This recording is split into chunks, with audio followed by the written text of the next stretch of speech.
अस्सलामुअलैकुम नाज़रीन, मैं हूँ उस्मा खान रूमी और आप देख रहे हैं प्रोग्राम न्यूज़ नाइट। नाज़रीन, वज़ीर-ए-आज़म शहबाज शरीफ ने आज पेशावर में ख़िताब किया एक तकरीब से और उन्होंने कहा कि पाकिस्तान बहुत जल्द अपने पाँव पर खड़ा होगा। उन्होंने कहा कि गुर्बत का ख़ात्मा करना है और अगर हमने मुल्क को कर्ज़ों से निजात दिलानी है तो हमें भिखारीपन को ख़त्म करना होगा और अपने वसाइल पर इन्हिसार करना होगा और अपने वसाइल जो है वो पैदा करने होंगे और अपने वसाइल पर हमें टोटली डिपेंडेंट होना पड़ेगा। बड़ी खुशाइन बात है क्योंकि यही एक वाहिद तरीका है कि हम यहाँ पर प्रोडक्शन करें, पैदावारी सलाहियत को बढ़ाएं ताकि जो हमारा मुल्क है वो तरक्की कर सके। दूसरी जानिब जो इसहाक डार साहब हैं, उन्होंने भी जैसे ही सऊदी अरब से $2 अरब की किस्त मौसूल हुई तो उन्होंने भी एक स्टेटमेंट दी कि इस वक्त जो मुल्क है मौशी इस्तेहकाम की तरफ बढ़ रहा है, इंशाल्लाह जल्दी बेहतरी आने के इम्कानात हैं। बहुत उम्मीद दिलाई जा रही है। लेकिन दूसरी तरफ आज आपको बताते चलें कि आबादी का आलमी दिन भी मनाया जा रहा है और आबादी हमारे मुल्क का बल्कि पूरी दुनिया का है, लेकिन हमारे मुल्क का एक बहुत बड़ा मसला है। तो क्या आबादी बढ़ने से और जितने इस वक्त हम मसाइल का शिकार हैं, क्या हम अपने वसाइल को इस्तेमाल कर पाएंगे? क्या हमारे पास इतने वसाइल हैं? अगर आबादी इसी लिहाज से बढ़ती जाती है तो हमारे पास जो मौजूद वसाइल हैं क्या वो इसके लिए काफ़ी होंगे या हमें जो है वो मज़ीद वसाइल भी पैदा करना होंगे? पैदावारी सलाहियत को वहीं पर बात आ जाती है कि पैदावारी सलाहियत को बढ़ाना होगा। तो क्या लोग सोच रहे हैं कि क्या वाकई जो हमारा मुल्क है वज़ीर-ए-आज़म शहबाज शरीफ के मुताबिक जिस तरह से वो कह रहे हैं कि हम बहुत जल्द तरक्की की तरफ जाएंगे, तरक्की का रास्ता इख्तियार करेंगे और अब जो है वो बेहतरी आने का इम्कान है, ये किस हद तक दुरुस्त है? लोग इस बात पर किस हद तक बिलीव कर रहे हैं? इस पर आज हम बात करेंगे। क्या हमारा मुल्क जो है वो तरक्की के रास्ते की तरफ गामजन हो चुका है? क्या अब बेहतरी आने की उम्मीद है? क्या पहला स्टेप जो है वो ले लिया गया है? लोगों से उनकी राय जानते हैं। हमारे साथ शहरी मौजूद हैं। अस्सलाम वालेकुम। वालेकुम सलाम। कैसे हैं आप? शुक्र है। अच्छा, मुझे ये बताएं कि वज़ीर-ए-आज़म साहब कह रहे हैं कि अब हमने बेहतरी की तरफ जो है वो कदम रख दिया है, अब हम बेहतरी का रास्ता अपनाएंगे। आपको लग रहा है कि अब हमारा मुल्क जो है वो तरक्की के रास्ते की तरफ चलेगा और हमारी मईशत में माशी सूरत हाल में कुछ बेहतरी आएगी? हम तो ये कह रहे हैं जो गरीब आवाम है, दिहाड़ी मार है, उसका 700 रुपये में गुजारा नहीं होते। आटा अभी गंदम सारा आ गया, गंदम पहुंच गया, आटा भी फिर महंगा हो गया। आटा कम से कम 1000 का होना चाहिए, इससे ऊपर गरीब को वारा नहीं करते। गरीब दिहाड़ी मार तबके का है 700-800 रुपये दिहाड़ी, आटा है 2000 रुपये, 2500 का है। इस पर गरीब का वारा नहीं कर सकते। एक है छोटे छोटे 8-8 साल का बच्चे है, इसकी तालीम होना चाहिए। ये मजदूरी करते, ये मन का तो बेड़ा कर और भी तो ठीक बात है। आपने कहा कि बच्चों को तालीम दिलवाई जानी चाहिए, लेकिन अभी करोड़ों बच्चे ऐसे हैं जो सड़कों पर हैं और ना उनके पास तालीम है, ना उनके पास सेहत के जो वसाइल हैं वो हैं। तो आप मुझे ये बताएं कि इसमें एक बहुत बड़ी जिम्मेदारी आवाम की भी तो आती है ना कि अपनी आबादी को कम करें। आबादी के लिए रिज़्क़ तो अल्लाह ने वादा किया, हुकूमत। लेकिन अल्लाह ने ये तो नहीं कहा ना कि आप जितने मर्जी बच्चे पैदा करते हैं, अल्लाह ने अकल भी तो दिया ना। अकल दिया, लेकिन हुकूमत को होना चाहिए। बाहर मुल्क में, अमेरिका में हुकूमत ये गरीब आवाम का खर्चा बर्दाश्त करते हैं। ये तो आपने जेब में आप अगर बाहर के मुल्कों की बात करें तो वहाँ पर आप के ऊपर पाबंदी होती है कि आप इतने से ज़्यादा बच्चे आप पैदा नहीं कर सकते। आपका इतना पैसे आए, वो किधर गया? क्या है इस सैलाब का जो इतना पैसे आते हैं, ये कोरोना में इतने पैसे आ गया, ये गरीब आवाम के लिए किसी को 1 रुपये नहीं मिला। ये तो होना चाहिए, गरीब आवाम को थोड़ा थोड़ा तो दे दे। ये तो उन इलाकों में लगेगा ना, ये गरीब आवाम के इधर तो नहीं आएगा। इलाकों में किधर लग गया? न सैलाब वालों को दिया, किसी को भी नहीं दिया ना, जो बहुत गरीब हैं या बहुत बड़ी आबादी है हमारी। आबादी नहीं है, ये सारे अपने जेब में डालो, अपने जेब भरा हुआ है। ठीक है। अस्सलाम वालेकुम। कैसे हो आप? आपको क्या लग रहा है कि वज़ीर-ए-आज़म जो अभी कह रहे हैं कि अब हमारा मुल्क जो है वो तरक्की के रास्ते की तरफ जा रहा है, अपने पाँव पे खड़ा होना शुरू हो जाएगा, अब हमें अपने वसाइल पे इन्हिसार करना पड़ेगा? आपको लग रहा है कि हमारा मुल्क अब तरक्की की तरफ जाएगा? कुछ इस्तेहकाम देख रहे हो आप? जी, लग तो रहा है कि ना, मैं वैसे ही जो हुकूमत थी उसको 5 साल पूरे करने चाहिए थे। ठीक है, जो ये हुकूमत आई है तो इसने तो कुछ भी नहीं किया। पेट्रोल कहाँ तक चला गया? 300 तक, 350 तक जा रहा था, तो फिर इन्होंने कहाँ तक किया? 262 तक खड़ा हुआ अभी तक, तो अब तक गया ही नहीं है।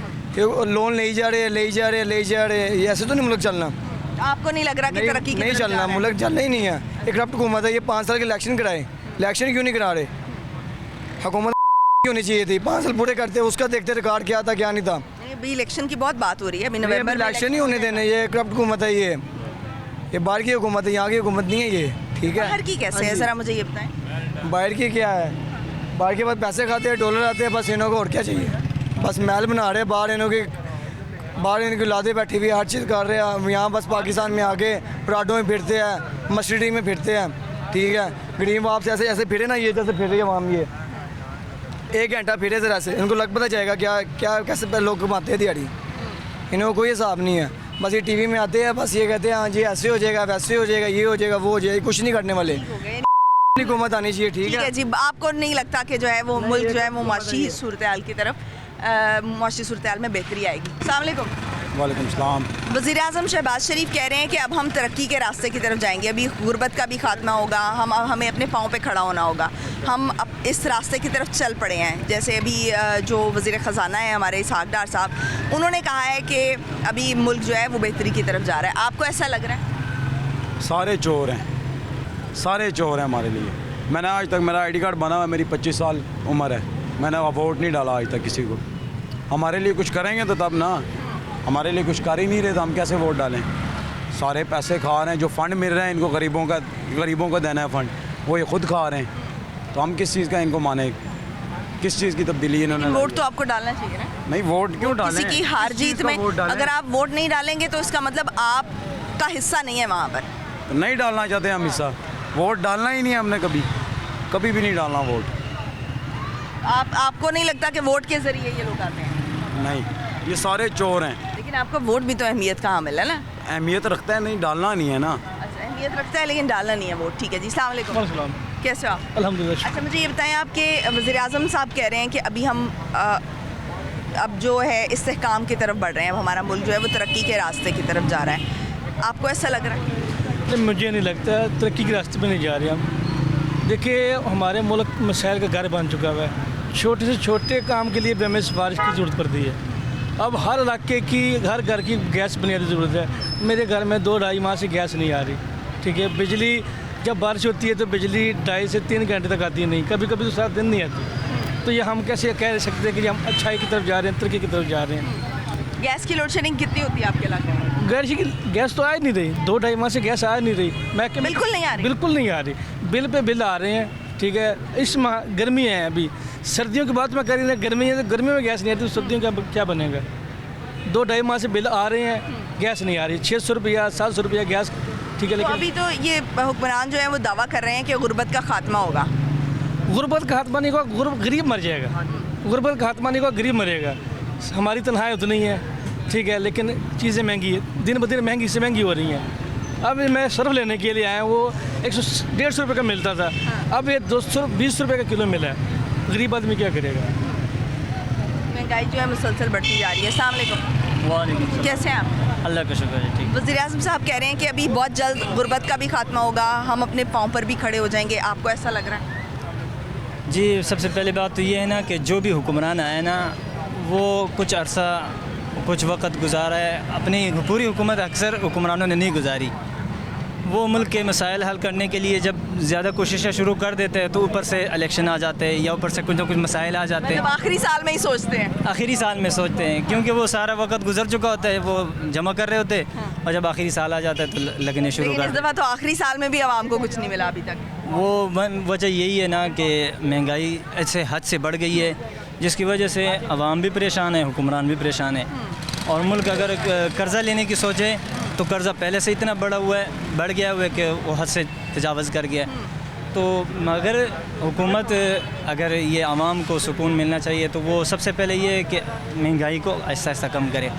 और मैं काला डाका तोरगर से ताल्लुक़ रखने वाला हूँ।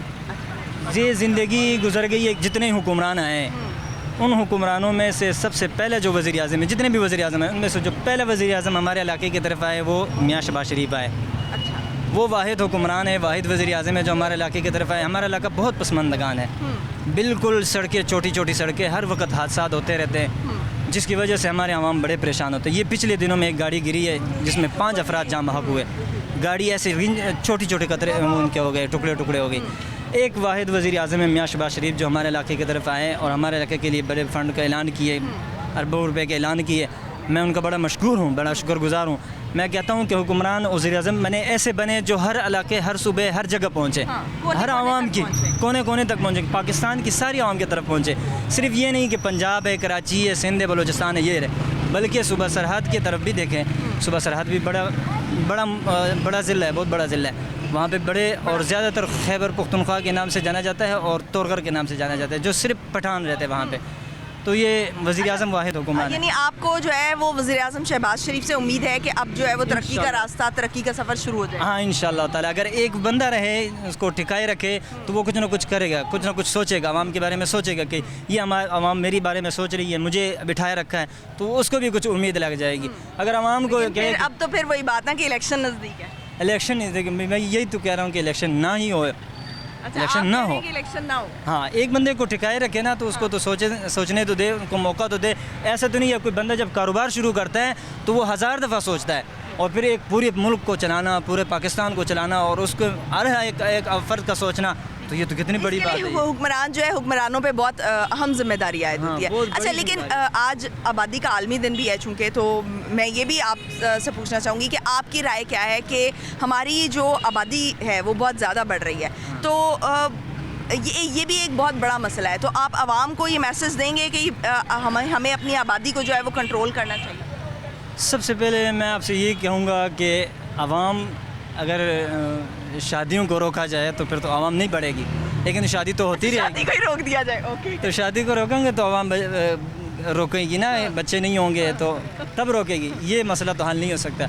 आवाम तो बढ़ेगी, लेकिन आवाम अगर बढ़ती है तो बढ़ने के साथ उनका इत्तेहाद भी बढ़ना चाहिए, उनको एक होकर रहना चाहिए। ये नहीं है कि जैसे बेटे की शादी हो जाए वो फ़ौरन अपने बाप से अलग हो जाए, तो उनके लिए अलग रहना पड़ेगा।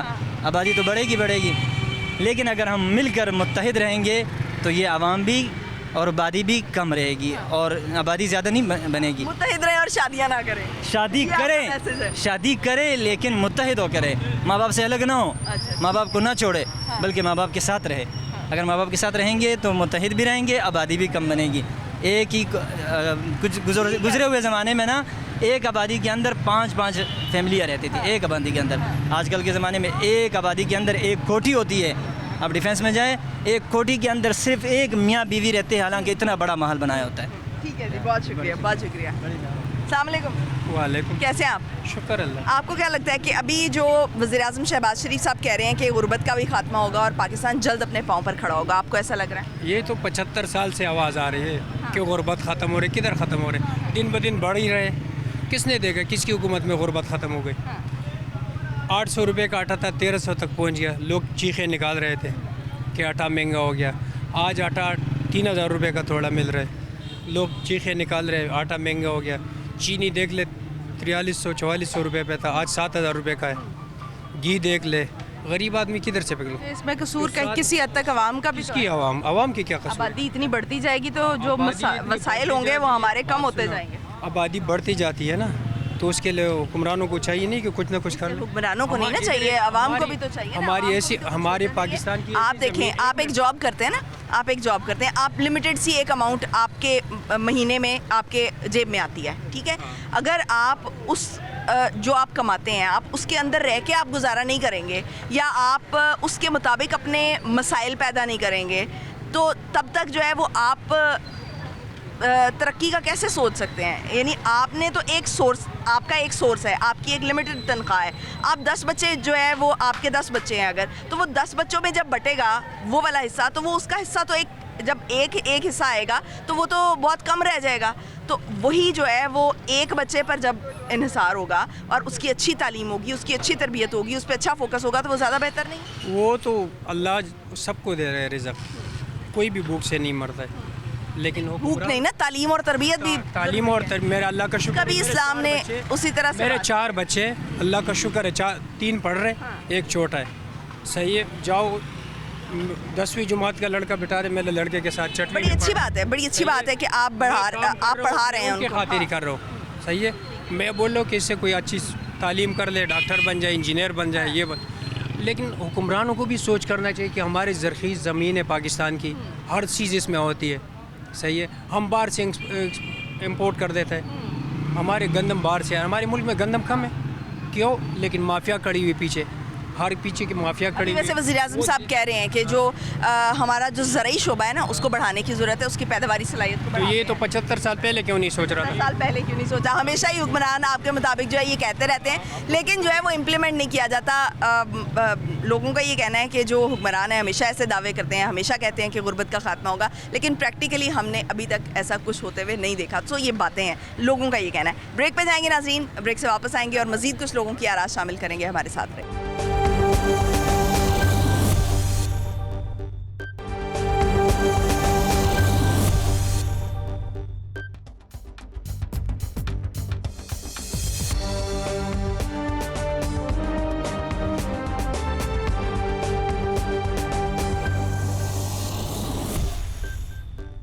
ब्रेक के बाद खुशामदीद नाज़रीन, जो हमारे इस वक्त हुक्मरान हैं वो ये दावा कर रहे हैं कि अब हमारा मुल्क जो है वो दुरुस्त समत में जा रहा है, मुआशी समत भी हमारी दुरुस्त होती जा रही है, क्योंकि इस वक्त सऊदी अरब से भी पैसे आ गए हैं, IMF जो है उसका मुआहदा भी हो चुका है। तो अब जो है हमने पहली ईंट रख दी है कि अब हम जो है वो बेहतरी की तरफ जो है वो गामज़न है। लोग क्या राय रखते हैं उनसे जानते हैं। हमारे साथ शहरी मौजूद हैं। अस्सलाम वालेकुम, कैसे हैं आप? आपको क्या लगता है कि जो वज़ीर-ए-आज़म साहब कह रहे हैं कि अब हमारा जो मुल्क है वो जल्दी अपने पाँव पे खड़ा होगा, गुर्बत का खात्मा होगा, अब हम बेहतरी की तरफ जा रहे हैं, आपको ऐसा लग रहा है? इंशाल्लाह जी, उम्मीद तो है इस तरह के ज़रूर होगा काम, जैसे ये काम कर रहे हैं इंशाल्लाह होना चाहिए और होगा इंशाल्लाह, अल्लाह के हुक्म से होगा, इसमें कोई शक नहीं। आपको इन पे भरोसा है? इंशाल्लाह मौजूदा गवर्नमेंट इंशाल्लाह होगा, क्यों नहीं होगा। ये तो सबको पहले भी सोचना चाहिए था, और इंशाल्लाह अगर करते रहेंगे इसी तरह 5 साल करें तो इंशाल्लाह मुल्क इस दलदल से निकल जाएगा। ठीक है जी, बहुत शुक्रिया। अस्सलाम वालेकुम, कैसे हैं आप? अल्हम्दुलिल्लाह। आपको क्या लगता है कि जो वज़ीर-ए-आज़म साहब कह रहे हैं कि जल्दी मुल्क अपने पाँव पे खड़ा होगा और गुर्बत का खात्मा होगा, आपको लग रहा है कि मुल्क इस तरफ बढ़ रहा है? नहीं, ऐसा तो नहीं। हमारे मुल्क में इतना बड़ा बेरोज़गारी है, पहले अपने बेरोज़गारी को तो ख़त्म करें, उसके बाद ही जो है ना मुल्क के हालात सही होंगे। जब तक हमारे मुल्क में बेरोज़गारी इतनी बढ़ चुकी है और इतनी महंगाई बढ़ चुकी है तो कैसे जो है ना मुल्क सही हालात में आएगा? कभी नहीं आएगा।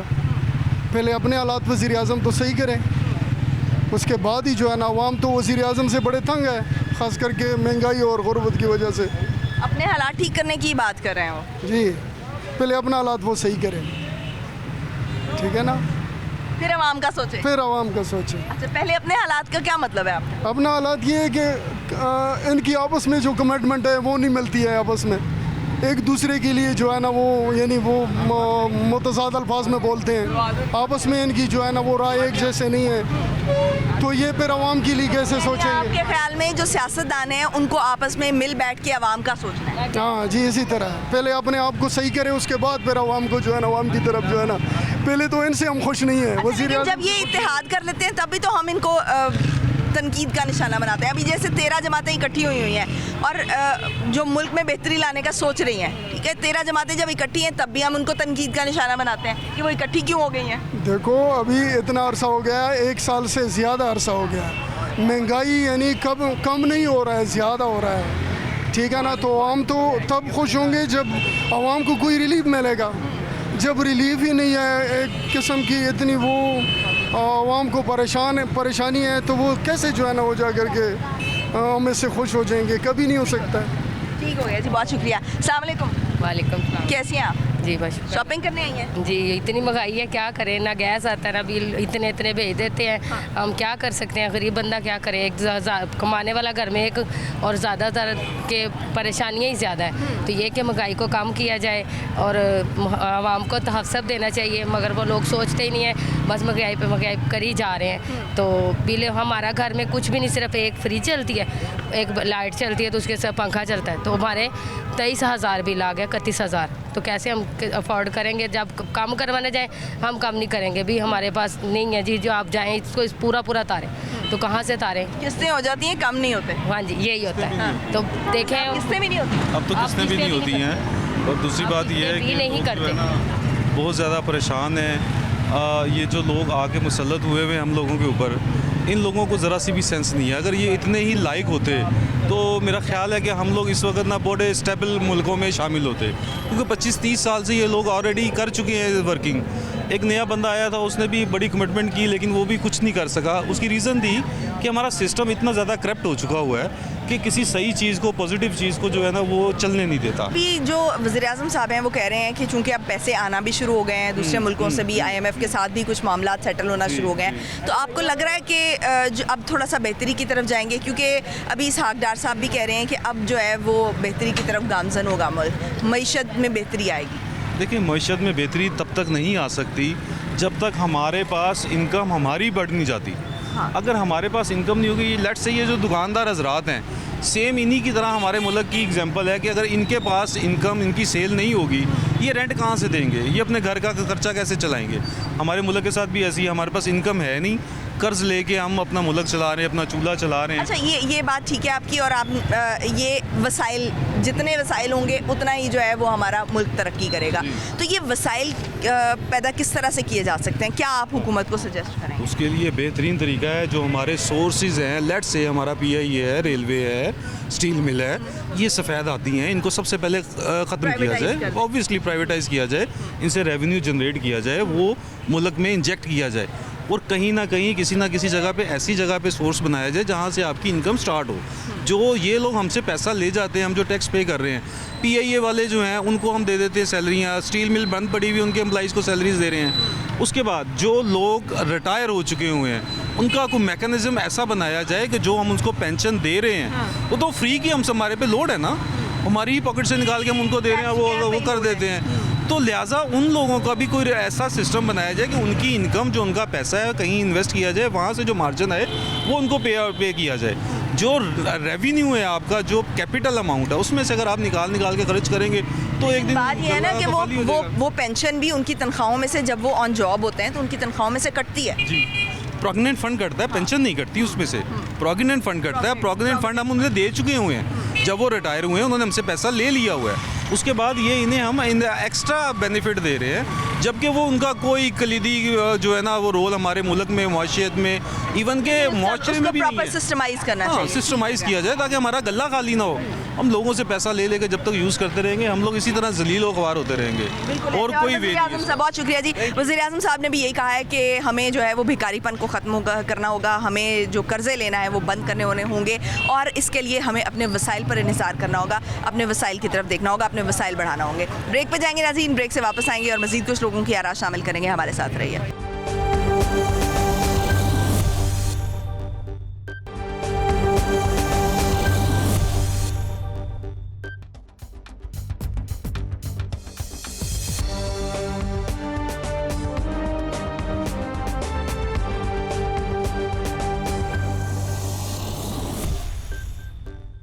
ब्रेक के बाद खुशामदीद नाजरीन। सऊदी अरब से $2 अरब हमारे बैंक में डिपॉजिट हो चुका है, और वज़ीर ख़ज़ाना इसहाक डार साहब कह रहे हैं कि अब मुल्क जो है वो इस्तेहकाम की तरफ जाएगा और जल्द ही बेहतरी आएगी। और वज़ीर-ए-आज़म शहबाज शरीफ साहब भी यही कह रहे हैं कि अगर हमें कशकोल तोड़ना है, हमें अपने कर्ज़ों से निजात हासिल करनी है, तो हमें अपने वसाइल की तरफ बढ़ना होगा, हमें अपने वसाइल पैदा करने होंगे। क्या हमारा मुल्क जो है वो वाकई तरक्की की तरफ जा रहा है? शहरी हमारे साथ मौजूद हैं, उनसे पूछते हैं। अस्सलाम वालेकुम। वालेकुम सलाम। कैसे हैं आप? अल्हम्दुलिल्लाह। आपको क्या लग रहा है कि वज़ीर-ए-आज़म साहब जो कह रहे हैं कि अभी हमारा मुल्क जो है जल्दी अपने पाँव पर भी खड़ा होगा, गुर्बत का भी खात्मा होगा, आपको ऐसा लग रहा है? इंशाअल्लाह ताला हमें अच्छा सोचना चाहिए, अच्छा सोचेंगे तो अच्छा होगा, लेकिन फ़िलहाल मुल्क में तो बहुत बुरी सूरत हाल है, जिसकी वजह से गरीब आदमी तो बिल्कुल ही मुश्किल है उसके लिए। जो चीज़ पहले 200 की थी वो आज 600-700 की है, 3-4 गुना कीमतें बढ़ 4 गुना कीमतें बढ़ चुकी हैं, जिसकी वजह से मुश्किलात में बहुत इजाफा हो रहा है। जो सफ़ेद पोश आदमी है उसके लिए तो ज़्यादा मुश्किल है, इसलिए कम से कम जो गरीब पेशा लोग हैं, जो बहुत सफ़ेद पोश लोग हैं, उनके लिए हमें सोचना चाहिए, हमारी गवर्नमेंट को सोचना चाहिए, उसके लिए कुछ ना कुछ करना चाहिए, ताकि उनको थोड़ी सी सहूलत मैसर हो, उनके लिए थोड़ा इजी हो। मुश्किल हालात हैं, हमें मिलकर उसका सामना करना चाहिए, जिसकी वजह से हम इस मुश्किल हालात से हम मिलकर चलेंगे तो निकलेंगे। आप ये बताएं कि आज आलमी दिन है आबादी का, तो हुक्मरानों को तो हम बड़ी जल्दी जो है वो कटहरे में लाकर खड़ा कर देते हैं, लेकिन कहीं ना कहीं हमारी अपनी ज़िम्मेदारी भी है। तो आबादी जो है वो हमारी मुसलसल बढ़ती जा रही है, बहुत तेज़ी से बढ़ती जा रही है। तो आप क्या समझते हैं कि अवाम की इस लिहाज से जो है वो क्या ज़िम्मेदारी है? क्या कोई कानून जो है वो गवर्नमेंट की तरफ से लागू होना चाहिए, तभी सूरत हाल में बेहतरी आएगी, या कोई और जो इस तरह के इक़दाम किए जाने चाहिए? कानून की तो हमारे मुल्क में कानून, कौन सा कानून, कानून तो हमारे मुल्क में है ही कोई नहीं है। कानून नाम की सिर्फ कानून न कापियों में किताबों में लिखा जा रहा है। यानी अगर कानून बन भी गया ना तो उस पर इम्प्लीमेंट नहीं होगा। हम लोग खुद कानून को फॉलो नहीं करते। ठीक है, मैं दुबई से आया हूँ, वहाँ पे अच्छा कानून है। कानून है तो सब कुछ है, कानून नहीं है तो नहीं है। हमारा सबसे पहले हमारी गवर्नमेंट को कानून पे तवज्जो देनी चाहिए। कानून को एक ऐसा करना चाहिए जैसे दूसरे मुल्कों में कानून है। आवाम हर लिहाज से मुझे नहीं लगता कि हमारे मुल्क का कानून कभी बेहतर होगा, लेकिन अच्छे की उम्मीद सोचनी चाहिए। अल्लाह करे। वहाँ पर ऐसा क्या है कि वहाँ पर लोग जो है कानून को पर अमल दरामद करने पर मजबूर नज़र आते हैं? वही लोग यहाँ से भी जाते हैं लेकिन वहाँ पर अमल दरामद कर रहे होते हैं, वजह क्या है? ये हमारी सोच की बात है बस। वहाँ के हम कानून को, वहाँ पे कानून नज़र नहीं आता, सिर्फ है तो हम उससे डरते हैं। यहाँ पे कानून खड़ा है तो हम लोग हर चीज़ अंत मचाई हुई है। हम लोग इशारा नहीं देखते, कोई चीज़ नहीं देखते, सिर्फ हम बोलते हैं बस ये क्या है, जेब में पैसे डालो, कानून को दे दो, सब लेवल है। कानून हमारी जेब में है बस, इसके अलावा कुछ नहीं है। यानी ये जो कानून पे अमल दरामद नहीं हो रहा है ये हमारी वजह से हो रहा है। ये गवर्नमेंट की भी गलती है, उसको थोड़ा स्ट्रिक्टली होना चाहिए।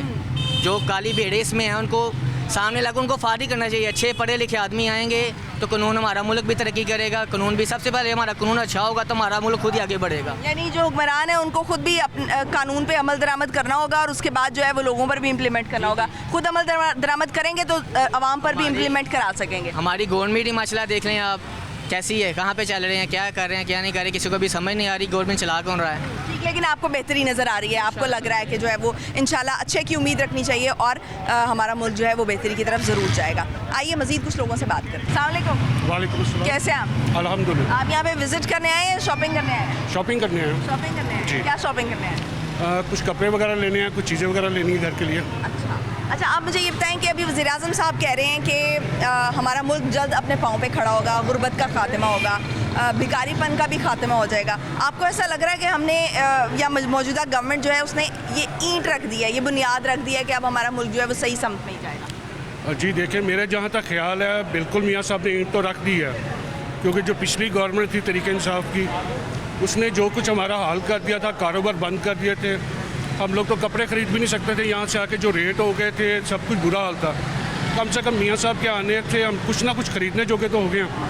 कम से कम कुछ चीज़ें वगैरह हम लोग परचेज़ कर सकते हैं, कुछ जाते हैं, कुछ नज़र आता है, कोई काम सस्ता हो रहा है। फॉर एग्ज़ाम्पल पेट्रोल आप ले लें, पेट्रोल की कीमतें बहुत नीचे आ गई हैं, जिसकी वजह से चीज़ें सस्ती होने लग गई हैं।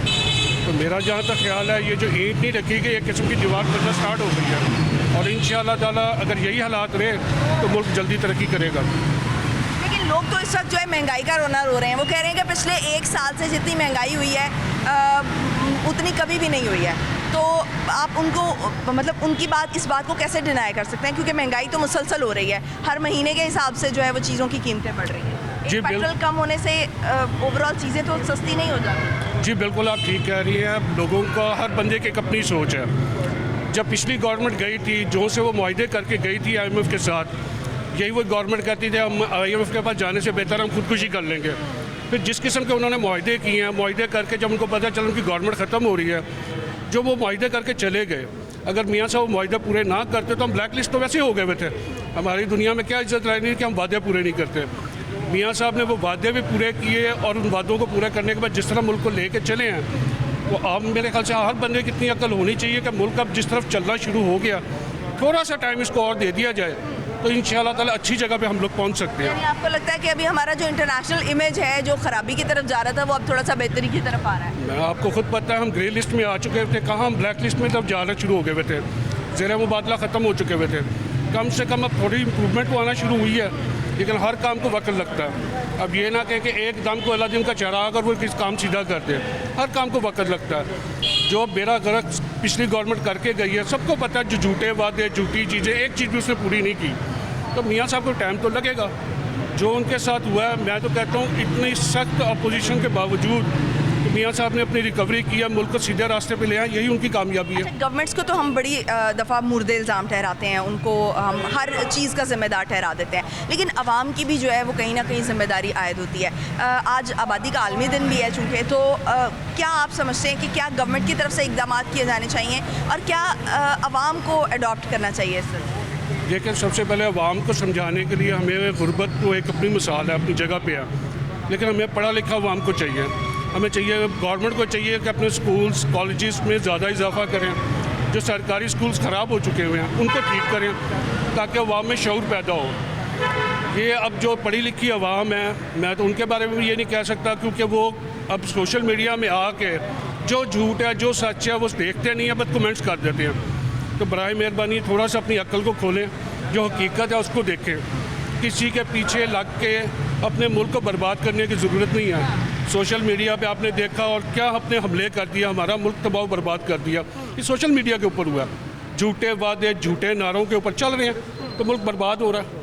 कम से कम ये सीधे तरीके से आए, पढ़े लिखी अवाम अपने हक अदा करे तो मुल्क इंशाअल्लाह ताला बहुत जल्दी। हुकूमत को जो है वो मुहिम चलानी चाहिए, अवामी मुहिम चलानी चाहिए ताकि लोगों में ये अवेयरनेस पैदा हो जाए। बहुत शुक्रिया। नाज़रीन, आबादी के मसाइल को इस वक्त कंट्रोल करना जो है वो एक बहुत बड़ा हल है हमारे मसाइल में कमी का। तो इसके लिए जो हुकूमत है ख़ास तौर पर उसको चाहिए कि ऐसी अवेयरनेस मुहिम चलाए कि जिससे अवाम को एजुकेट किया जा सके।